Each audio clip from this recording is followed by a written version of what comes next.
La première impression, c'est féliciter ces trois membres du gouvernement, euh, principalement Christian Mondo Timba, qui a toujours été loyal et serein dans ce qu'il fait. Mais je dois vous avouer que ce n'est pas une démission, mais c'était une fuite en avant, parce que galant, sérieux, le président de la République, Félix Antoine Tshisekedi, a échangé avec Christian Mondo, qui était avec lui à Bandaka il n'y a pas longtemps, pour lui dire qu'il tire les conséquences, parce que lui va les enlever du gouvernement dans les prochaines 48 heures qui suivent, parce qu'il y aura un remaniement, mais par rapport à leur propre respect, il leur a demandé s'ils peuvent tirer les conséquences, parce que vous savez que Christian Mondo gère pratiquement le programme phare du président de la République en tant que ministre du plan, du développement à la base des 145 territoires.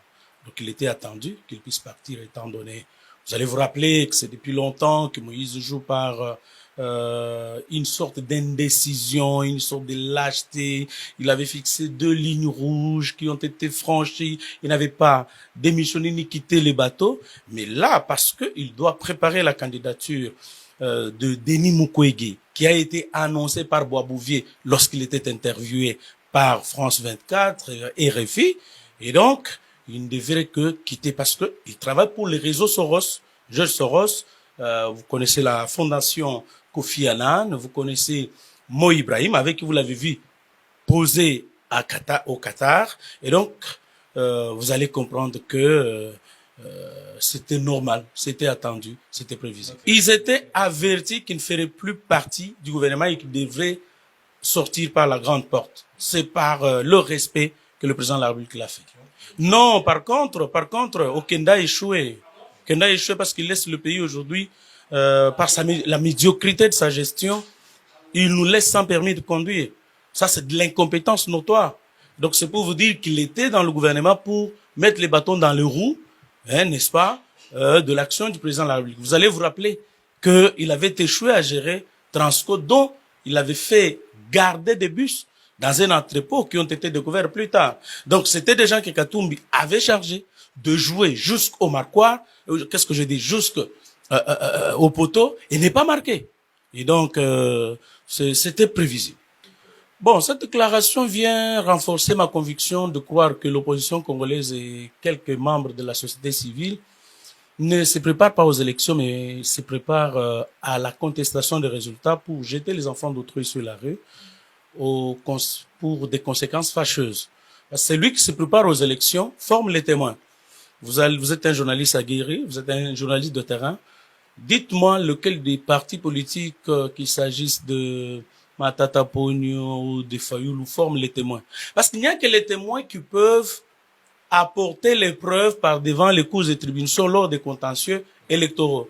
Donc, ce ne sont pas les observateurs, comme les 40 000 smartphones que Katumbi avait remis en Chol la dernière fois à la Senko, qui doivent apporter les preuves. Et puis les preuves, on ne va pas les amener devant la cour. Il faudrait que les témoins, parce que le témoin, lors des opérations de vote, du dépouillement, les témoins est là et les témoins va signer le procès verbal. C'est le procès verbal qu'on peut montrer par devant les cours et tribunaux en cas de contestation des élections, en cas de contentieux électoraux. Mais là, vous voyez que tout le monde prépare les observateurs. J'ai vu mon pasteur ici, Senga, dire que nous sommes en train de préparer les observateurs. Non, mais là, vous sentez que ce sont des gens qui préparent, encore une fois de plus, les scénarios auxquels nous avons assisté en 2018, des smartphones où on vous amène les cartons, on vous amène les rapports des observateurs. Donc, les Congolais doivent comprendre qu'aujourd'hui, les trois mousquetaires se préparent à une contestation des résultats les résultats des élections plutôt que se préparer à être élu. Quand vous prenez Mukwege, quel est son poids politique? Moi, je crois que Mukwege, qui fait la fierté de la République démocratique du Congo, c'est le premier prix Nobel de la paix dans notre pays, quoi qu'il n'ait jamais contribué à l'instauration, à la consolidation, à la restauration de la paix dans notre pays, et quoi qu'il ne l'ait jamais fait, parce que ne peut être déclaré prix Nobel de la paix que celui qui a fait. Vous avez par exemple Nelson Mandela. il sort de la prison, il ne se venge pas.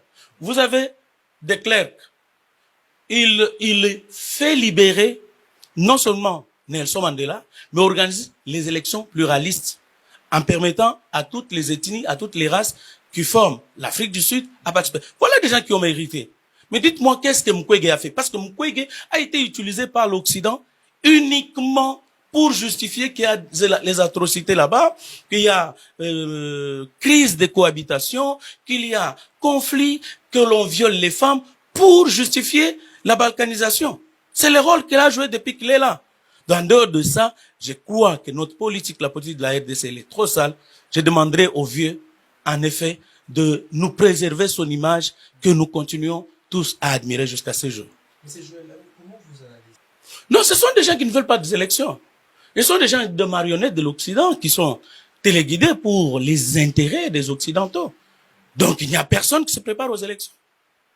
Dites-moi lequel parti, même ceux qui sont au pouvoir, dites-moi lequel des partis politiques forment les témoins aujourd'hui. Bien, peut-être Kabouya qui est en train de faire la ronde des provinces.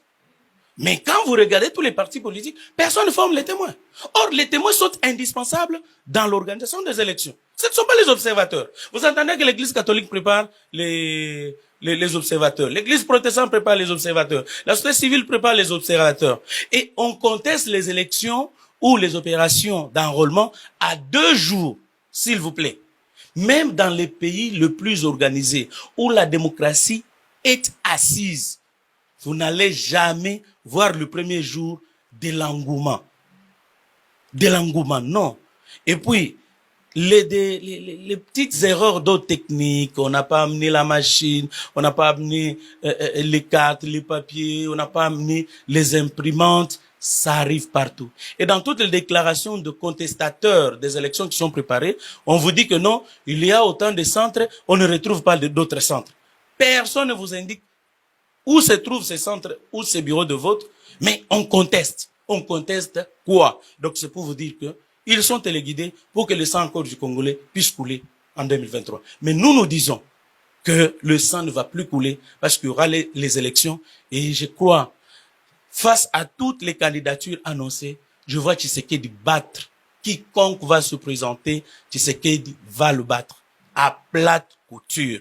Ça, je puis vous l'assurer aujourd'hui.